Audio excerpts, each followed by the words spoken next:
রাধানগর গ্রামটি খুবই সুন্দর। দিঘি দিয়ে ঘেরা তিন দিক। গ্রামের জমিদারের একমাত্র কন্যা ভীষণ রূপবতী। তার নাম পরী। দেখতে সুন্দর বলে পরী ছিল ভীষণ অহংকারী। রূপের অহংকারে তার মাটিতে পা পড়ত না। ধরাকে সরাজ্ঞান করত পরী। কে তুমি? এত সাহস কি করে হয় আমার গোলদিঘির পাড়ে আসার? আমি অনেক দূরের পথ অতিক্রম করে আসছি মা। বড় তেষ্টা পেয়েছে আমার, তাই এই দিঘি দেখে এদিকে এলাম। একটু জল খেয়েই চলে যাব। এই দিঘি আমার। জানো আমি কে? না মা, তা তো জানি না। আমার রূপের কাহিনী তো সবার মুখে মুখে ফেরে, অথচ তুমি আমায় চেনো না।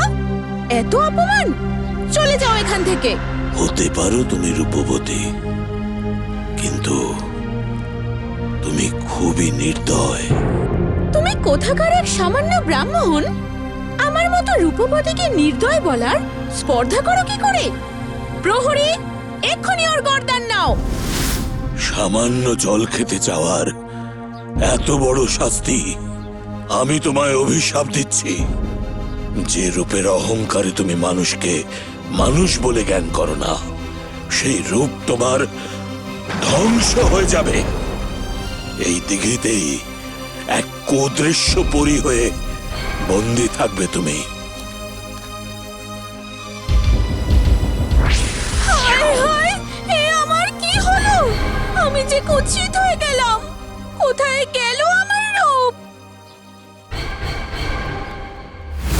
পরী সেই থেকে ওই দিঘির জলে বন্দি। শোনা যায় পশু পাখির মাংস খেয়ে বেঁচে আছে। তাহলে কি এখন আর কেউই যায় না ওই দিঘিতে? ওই দিঘিকে সবাই ভয় পায় রে। যে যায় সে আর ফিরে আসে না।